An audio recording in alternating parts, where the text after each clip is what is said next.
Thank you very much for coming along for our newest edition of the Social Club from the Crypto Valley Association. As well, my warm welcome to everybody that is online connected tonight. We do that always as a hybrid event, so with people that are here in Zurich and as well around the world. And I think I'm very pleased to welcome today Peter Krummenacher from BloqSens. I think it's quite an interesting topic about the digital product passport that we're going to talk today, enterprise solution aspect of this blockchain technology. Peter, he actually looks back to a career in web development, UX, and even magnetic systems that you had in the past. And now you started your own blockchain. You will definitely a blockchain project. You will definitely talk about that in a second. And with me is as well my co-host Rika, or future co-chair of the working group. Yes. Rika, and yeah, independent blockchain expert. Yes. Very glad to have you both here. Thank you. But let's deep dive into the topic right away. And it's actually quite a new topic. So in July 24, so last year, the EU Commission actually launched the EU regulation that was in the old days where ESG and so on were still important. Now, of course, things have changed and we are now in the ESG winter. No, I'm just kidding. Actually, that framework, which is the ecosystem requirements for sustainable products, became valid. And a key component in that is actually the digital product pass, short the DPP. So you were following that development well already since a couple of years and so on. Can you quickly perhaps explain us what the European Union wants to achieve with that? Yeah. Hello, everybody. Thanks for the question, Dennis. The DPP actually is a derivative of the Paris Climate Agreement, first of all, then of the European Green Deal. And then what it shall achieve is to give a better approach to sustainable and to circular products in general. So that is one point. The second point, that is it shall give consumer information, which shall aim to lead to traceability, to full transparency of each product, and as well to give the consumer the possibility to compare products, so that we have a list of products, we can compare them, apply our criteria to choose them, and then we can decide for the one we want to decide. But we do have full transparency. And third of these points, the third point is that it helps the European Union to arrive in 2050 at net zero. And this is one of the main argumentations of the ESPR that came out last year. Last year. And you the showcase that you are already elaborating or is already in, let's say more than an MVP mode is the electronic pass for the digital battery pass actually. So can you perhaps explain the concept behind that and what is the digital battery pass about? Yes, of course. We have to distinguish. One is the battery regulation that came out a bit earlier, and the other one is the ESPR. The ESPR is referring to DPPs, to digital product passports, in all fields except for a few exceptions like animal food, like pharma. Pharma is accepted from that because it's differently regulated, and a couple of other exceptions. But the DPP is a pure, is a derivative of the ESPR, whereas the battery passport is regulated by the battery regulation that came out in late 2023. And there we are on an MVP stage, and we are having our application on the ICP blockchain. So it's a Web3 application where we have we do have our demonstrator, and the next step is to connect it to with the data room, with the data space, with the Catena X data space, to actually be able to access all the data needed for the passport. Mm-hmm.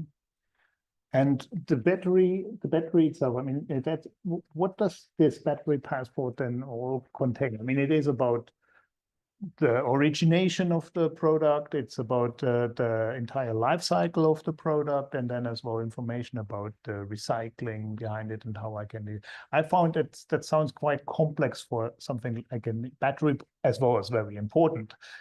Can you deep dive on that? Yeah, sure. The thing is, we have a very special case with the battery passport. We have static data, as you mentioned, like origin data. We have data of the component itself. We have material data. We have sustainability data, etc., etc. We have a static. Let's say 70% of the data is static, 30% is dynamic data, and the dynamic data we gather from the battery management systems. In brief, another abbreviation, BMS, battery management system, that provides us with the data. So if we want to look at the state of health of the battery, it will give us, we will have actual data for our disposition to see what is the current state of health, which is a novum, because in earlier days, I just had a battery in front of me and couldn't tell what's the state of the battery, and I couldn't tell either what is in the battery itself. So we have a full, clear picture of the composition of the battery in front of us. Good. Mm-hmm.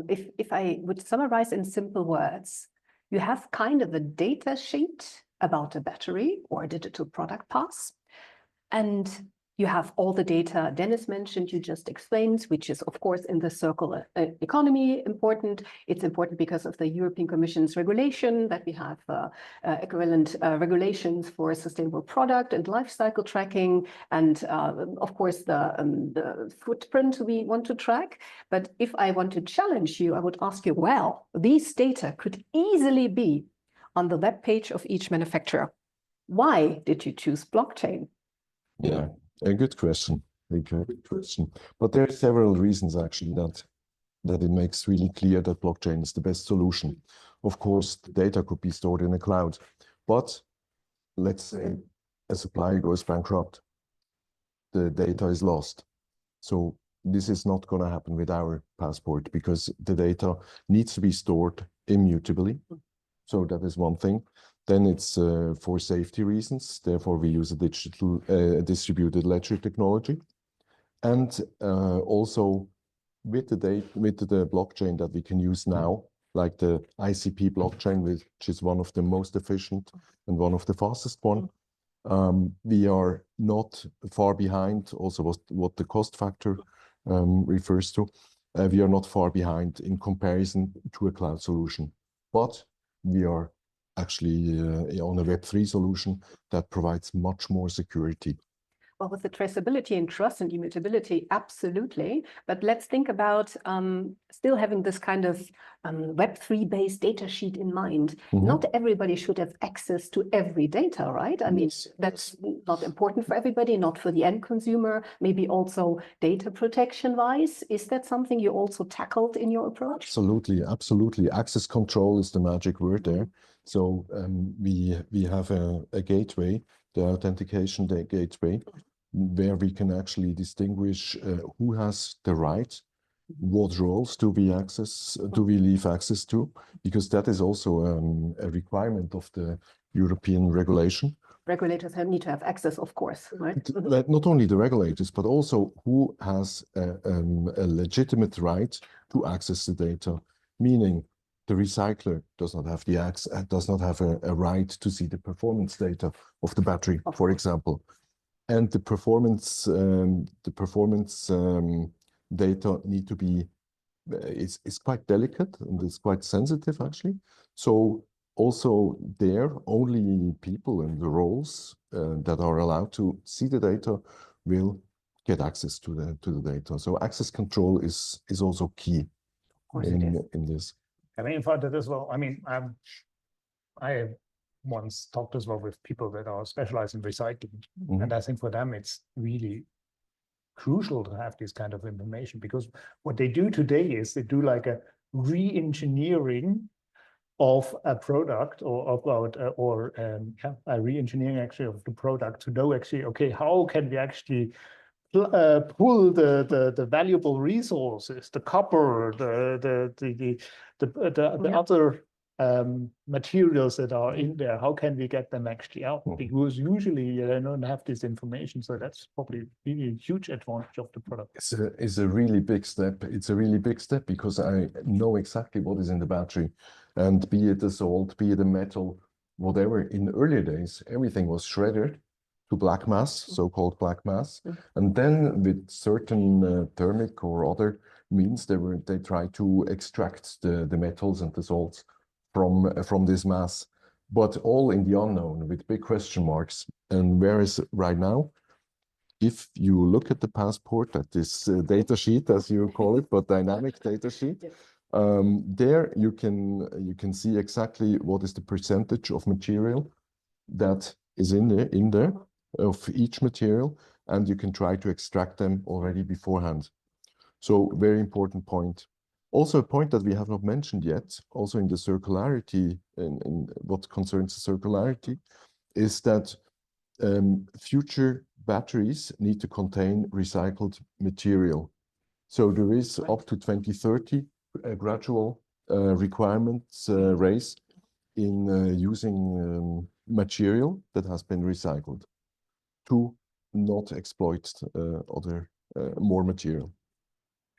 When you talk now about the circular economy, about the life cycle of a product and so on, but I mean, in the pre-talks that we had, you mentioned as well that there is a huge potential, for example, in marketing, because suddenly you have different ways to interact with your customer. Yes, and so on. Indeed. What is that? What kind of showcases you have in that context? Yeah, well, if we take a look at, for example, the first digital product passport that will be where it will be applied to, that will be textile, most likely. And textile that shall arrive in 2027 in summertime, most likely. It's not final yet the date, but most likely. So therefore, in the textile we mean from the shower curtain to the T-shirt manufactured in Bangladesh, to the haute couture dress, to airplane seats, for example. That is all textile. It's all included there.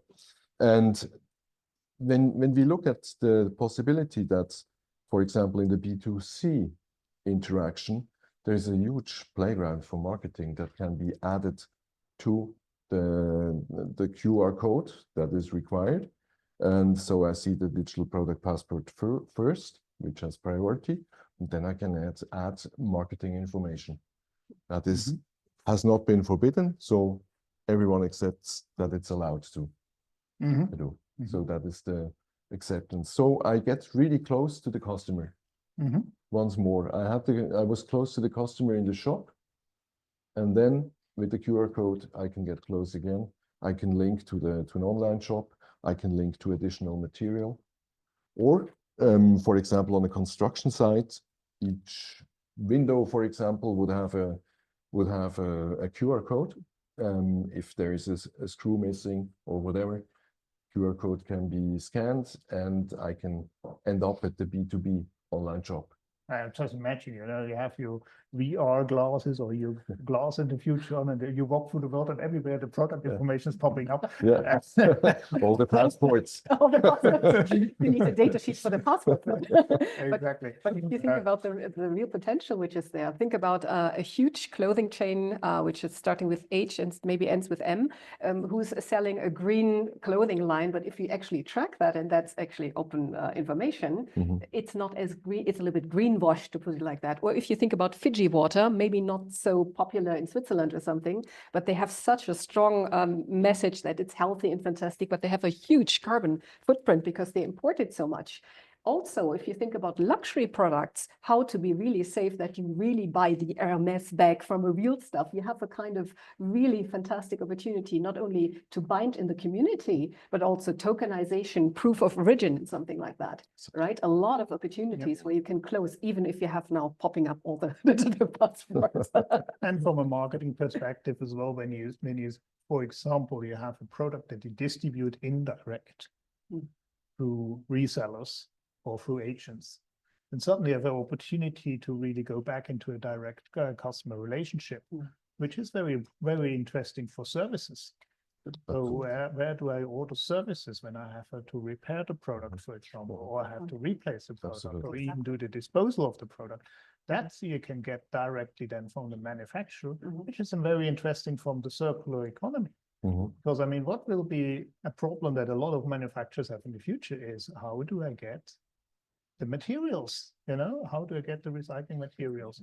And that could be really very good advantage of the product.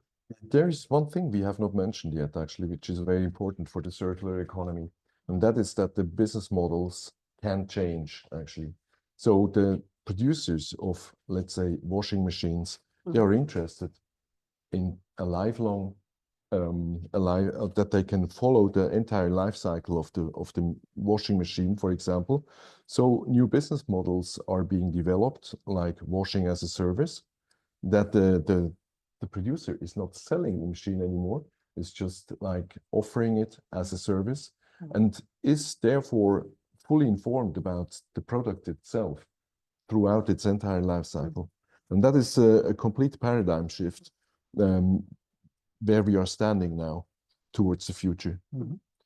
So the materials will be maintained and keep the cycle as long as possible. Which is actually a Green Deal as well as circular economy, the principle of it. Big time Green Deal. So before we get totally overexcited as here on the panel and so on, I mean, the social club is as well about discussing so that you can bring in your questions that you have, that you would like to know here. So are there any questions at this stage? So, for example, for the batteries, you said 70% of the data is static, and it's relying on the data source being input by the producer, the companies who mine, you know, the lithium. So, is there? And I know this is probably not part of the scope of your work, but how can we trust these data sources, right? Because these are the basis of calculating the CO2 and the emissions, right? So if, I don't know, a Chinese company says, well, it takes me X amount of carbon to mine this lithium, but maybe it's twice or 3 times the amount, then the whole, you know, prospect of, okay, it's great that we record it on the blockchain and it's immutable, but if we begin with the wrong data source, then the whole thing. Okay. So I quickly repeat the question for our online viewers. So the thing is, how can we make sure that the data source is correct? Because it all depends on the data source. I mean, when you enter rubbish, you have rubbish in the product path. How can we ensure that? There's just one short answer. We cannot, because we can only rely on the data sources where we can rely them as far as there is a signature and the stamp of the company filling in the documents. And that has been the case throughout the past 10, 15 years in the automotive industry already. I mean, for the automotive industry, it's not such a big step. They do have 80% of the data already within their databases, their data pools. Now it's to gather the information and to display it. And the case is that if there is a suspicion that the data is not true, it will be followed up as it had been followed up before. So meaning that it is illegal to sign and stamp a document that there is false information. So that will be persecuted by the respective states. Yeah, I think that's the thing. I mean, when you have the product parts, Mhm. you as well have a clear declaration Exactly. An official from the manufacturer. declaration. And then when the declaration is fraudulent, and somebody needs to find out, and probably that are regulators or consumer protection agencies or somebody, but it is the provable, yes, this is fraudulent. Yeah. So I think there will be as well a certain kind of self-regulation or self-control that you should not cheat Yes. on the data because somebody will find out. But there's other projects, for example, the EU had this a couple of years ago, this initiative where they funded projects where they used IoT to do things, you know, a lot of devices to measure, for example, fertilizers in soil levels. And then these were recorded on the blockchain. So again, the use of blockchain was very beneficial paired with devices and, you know, measurable data that came from sources that could not be altered. So I'm sure there's a lot of great things out there that could probably be connected to the digital past, directly feeding data into, you know, from mining, from transportation. Absolutely. Yes, I mean, the thing is, there are good examples from various tools that as well control already the quality of inputs to a product. From in the mining environment or in the SCG, for example, a typical good source for controlling things. How could these things integrated in a solution like the digital product pass? Yeah, it is being integrated already because one of the dynamic parts of the digital battery passport is the event log. So meaning that if there is an extraordinary event happening, let's say a battery is overcharged, a battery is overheated, a battery is undercooled, a battery's got an outage. All these events, negative events, basically have to be logged by requirement of the European Union. So, and therefore, once more, we make use of the blockchain to actually have these recorded, and that will show us what's the battery's value at the end of the day, together with the state of health. Mm-hmm. And the log file, we have a full declaration of its health. Interesting. I think there was another question, though we have a second part of Q&A. If there is a yes, please go ahead. Thank you. Thank you. Sure. I'm good. Thank you for this interesting coming up. It's really very creative and has a lot of potential in my eye. The question upon the access rights, are they based in blockchain too, or do you have external access rights on the several stages you want? I will just repeat the question for our online viewers. The question is about access rights, if you have it on the blockchain or outside approaches. And we do have the access rights management on the blockchain itself. So the application also lies on the blockchain. We do store certain data outside off-chain, but the application itself and the gateway lie on the blockchain itself, on the ICP blockchain. Yeah. Okay, super. So maybe we continue with, because we touched upon sustainability a bit, and as you are all hopefully aware, the subtitle of our event is how we can save maybe our planet's resources. So if you think about the digital product passes, also of course digital battery pass and all other options we have, where do you see a potential to focus on sustainability and improving the environmental footprint with this approach, maybe from BloqSens, but also maybe in a broader aspect? Well, the thing is, we chose a blockchain that is actually very efficient and very low in energy consumption. That is one thing. So we do not want to raise the carbon footprint by storing the information or providing the information in terms of a digital product passport. But what it helps, what sustainability is being supported by, is that it really supports the second life of a good. Let's say, let's take again the example of the battery passport. The battery itself has a life up to 75% of state of health. So, which is not that much. I mean, it's still 3/4 of an entire Exactly. state of health. So, but it cannot be used anymore in the everyday car use. So what is being done is the second life is being supported by the battery passport, because it gives me a clear view of the state of health of the battery. So these batteries, they are being taken, being dismantled, and being each cell or each module, depending on the kind of second life usage, is being reused and repurposed as an energy storage, like not a dynamic energy or a mobile energy storage, but an immobile or a storage for peak shaving, which is helping big energy companies to actually reduce the peaks of their energy consumption. And so it means that the repurposing is strongly supported to go towards sustainability of the battery. I think we can really imagine a lot of options for other products, for other areas, right? Absolutely. Because there we have the tracking and all the possibilities to really understand what kind of repurposing is, and that will feed into the circular economy. Exactly. Aspect, definitely. But now I just have a quick question on that. I mean, the owner of the product, is that mandatory to be on the passport as well, or is that not mandatory? I don't know. I mean, when It's not okay. Owner is a difficult term. Very often it's the driver, the economic operator. The operator, yeah. The operator. And so, especially in the case as I described before with the washing machine, so it would be the economic operator and not the user.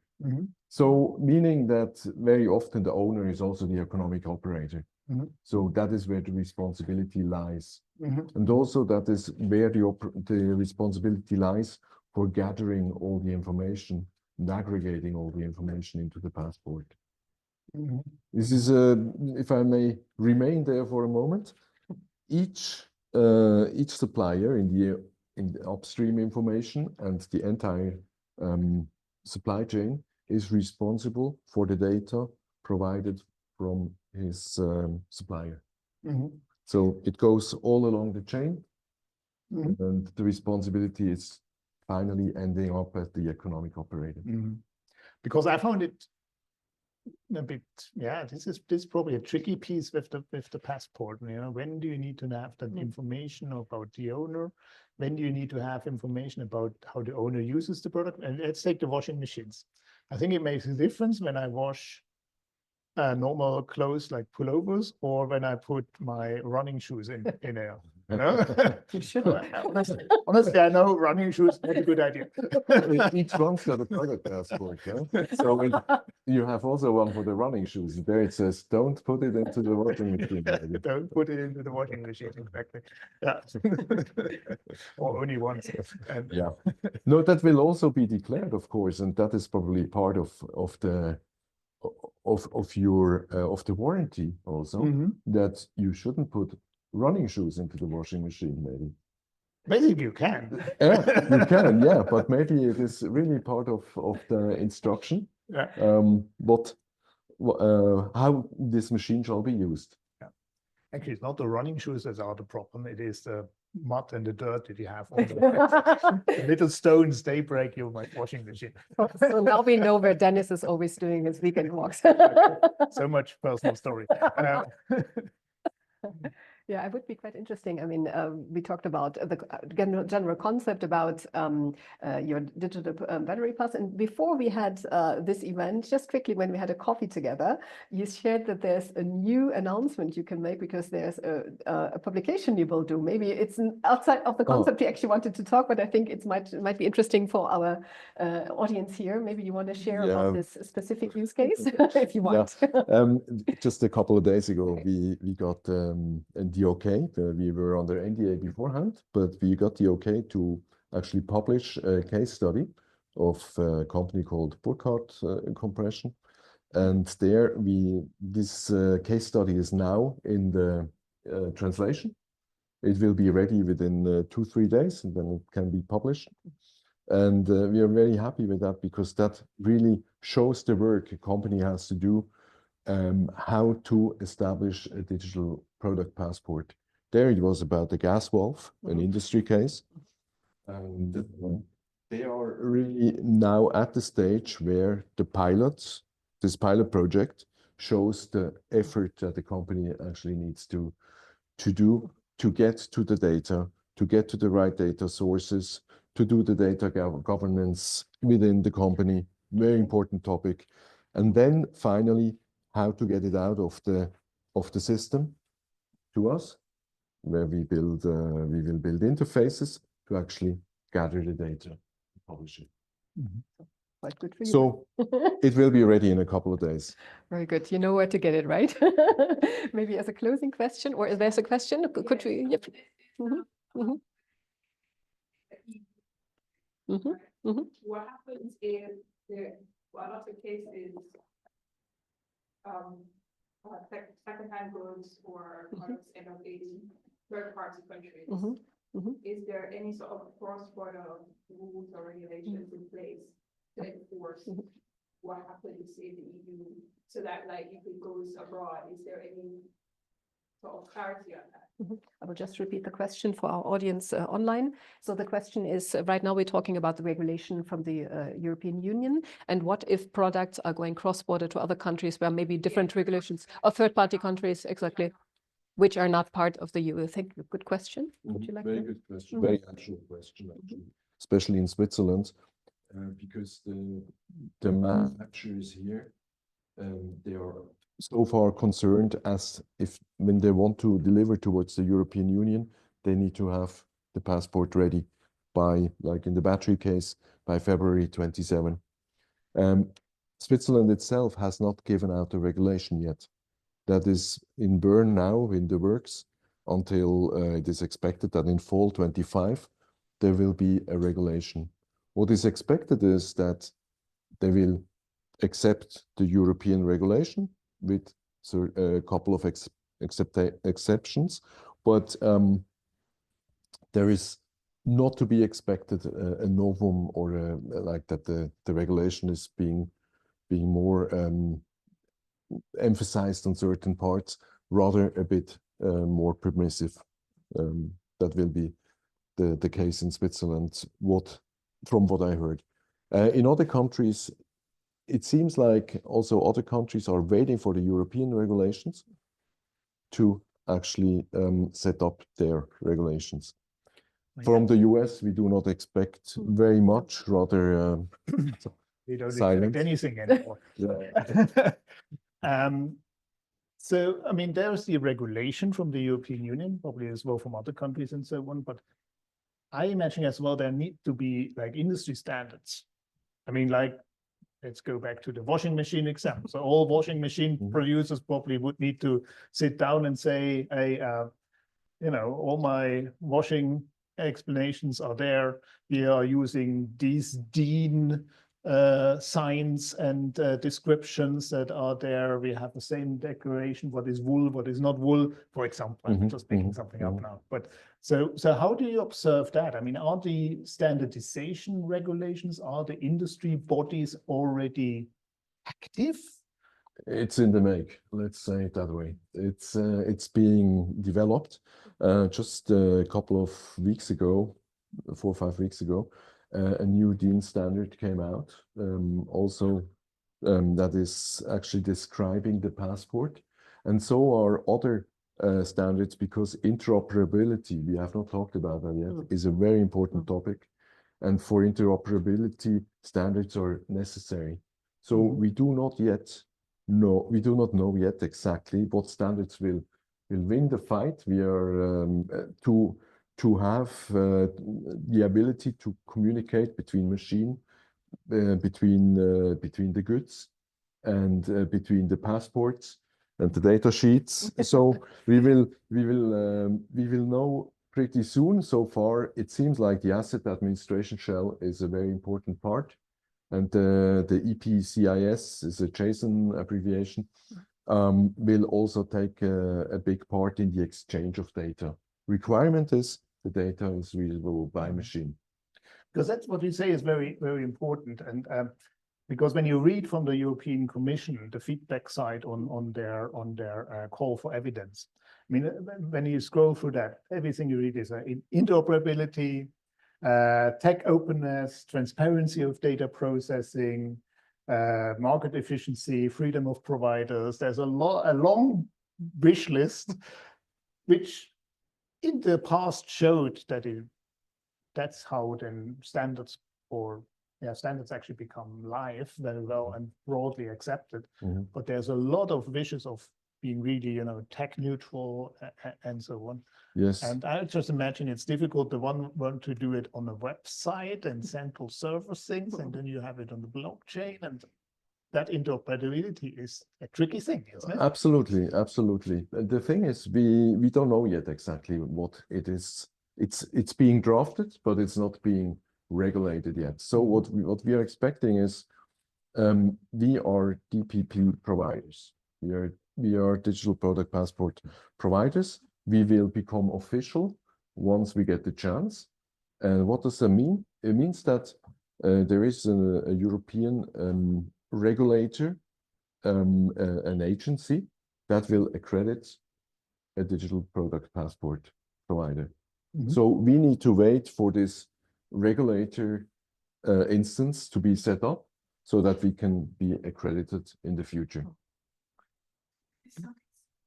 This product is an ISO number. I think that's like a global standard, right? So eventually, or no? A GTN number, maybe. Like you mean the barcode? Or an ISO regulated product number, that's what. Oh, Yeah. maybe. Okay. I don't know if exactly customer products it applies to and a lot of other things, but it does seem like it's regulated from top down. And the requirements have been set by the EU or a global body. Is the goal, I mean, the goal would be that there's also this regulation or a set of standards for digital product passes, and there could be many providers who create digital product passes for various products, but they would all align to the same standards, right? Is that correct? Yeah. Would you like to repeat, Dennis? So, I mean, when there comes a question about, it comes about a standard about, product numbers and serial numbers and so on, then that it needs to be ensured that they are all applying to the right standard. And how that could happen, that's the question. Mm-hmm. So you're a DPP provider, and there's other companies who do this similar type of digital passports, right? But at the moment, there's not an industry standard that tells you as a DPP provider what type of information exactly you need to provide in what format. Is that correct? Almost. Or is it being It's no, it's really being worked on. But for the battery, in the battery regulation, we do have a set of 108 data fields already defined. That might vary a bit towards the final decision. And what is there is that the parts are being defined roughly, partly already in detail, but the final regulation is expected by end of 25. So moving towards the DPP, there it is really being in the make. It's not sure yet what kind of standard is going to be used, what information is going to be used as dynamic or static information. So also this is a very important question. Does a t-shirt will not use static information except for maybe tracking the lot from A to B to C to the shop at the end of the day, because a t-shirt will have a product passport that is for the entire lot and not for a unique piece. So we have to distinguish there, and all that is not written yet, or not really definite yet. So therefore, each part of the industry will define its own rules, or the commissions will define their own rules, and we expect them within this year, next year, to finalize. On the topic of Outlook, we talked about why we think that DDPs is important, why blockchain is it's a given case that it's fantastic as a technology to use it, but give us some thoughts for your future, maybe very personal, maybe very BloqSens oriented. We heard about that some things are still not clear yet, what regulators will see, what actually could be the standard, but give us your personal opinion. Where is BloqSens? Where is it all heading? So we're heading actually towards a solution, a digital product passport solution provider. So we will do both. We will provide the hosting for the data. We will provide the data rooms to aggregate the data in various businesses. So first, we are now on the development, as mentioned before, the development of integrating data rooms and do the connections. So by June, we will have the data flowing from A to B, from B to C. And parallelly, we are developing and following the regulations, and then parallelly develop digital passports prototypes for companies, because it's now the time to start. Exactly. It's only 2 years. Not a lot. It's very important to actually be aware of what kind of system they have and what they need to ameliorate and to change to be able to provide the data once they're needed, to not block them in the European market. Absolutely. We have a question from the audience. Sorry. Will this be an extra cost for manufacturers, and how can we make sure that the end user doesn't have to pay more because the manufacturer is trying to comply with the legislation? So the question is if there will be extra cost, which will be to the end user, because the manufacturer might raise prices because of additional costs being in the compliance. Yes, of course. Good question. Very good question. We cannot make sure that this is not going to happen. But the cost question is an important one, because there will be costs to actually streamline the data, to make a lean data management for each company. There will be costs, but there will also be benefits in efficiency. So at the end of the day, each company will profit from streamlining their data and from setting up their systems. And as we heard, marketing will open up a new marketing channel also, which is not to underestimate in my point of view. Yeah, and the community thought it can be applied there also. Not as close as that. So I think we have, as we still have an uproar going on, maybe one last question, and I'm sure Peter will have a lot of room still while taking a glass of wine or maybe a nice apero later on, but please go ahead. What is your question? I was thinking about future and outlook. Are there any cases where artificial intelligence is used in combination with digital passport in the data? There are obvious use cases, but is that already happening in cases? Shall I just quickly repeat? Yes, sorry. Yeah, thank you. Very good question. The question is if there are some already use cases where we use blockchain, digital passport, and AI agents, maybe, which is the even more current topic. Thank you for the question. Actually, we forgot about that one. Yeah, well, it's still here, but thanks a lot for that. There is not many cases yet. Also, in our case, I didn't want to spoil the surprise when you asked me about the outlook. We are working on predictive modeling, because once you have this treasure of data, it's really a treasure that you can work with, that you can start analyzing. That, let's take the example of the battery. You have a battery in front of you, and you have 10 batteries, you have 100 batteries, and you get the data. You can start modeling with this data, and also start aggregating other elements, other factors to play with the data. So you can actually model with the data. It's called predictive modeling, and also with predictive maintenance. When you also use the current data, you can go into the predictive maintenance sector, which is very helpful to actually predict and plan maintenance of machines, of airplanes, of production units, and so on. So there's not many cases in place yet, but there will be. This is true. Well, so thank you very much, Peter, for this very interesting talks, and definitely at the apero we have additional time to deep dive on one or the other topic. Thank you very much, everybody, for joining us. And the next event, I mean, we have this series now actually through the entire year. The next one will be then already in a month's time, on the 19th of March, about another corporate topic, enterprise topic, which is corporate treasury. Because when you don't have money, your company goes easily bankrupt. And the question there we deep dive is, of course, okay, sustainable. No, the word. Blockchain, of course. Blockchain, exactly, with stable coins. Exactly, stable coins. And how stable coins can actually change the way we do corporate treasury. Yeah. That's topic. Well, thank you very much to the audience online as well. Thank you for dialing in. And let's hope to see you at one of the next CVA social clubs. Thank you.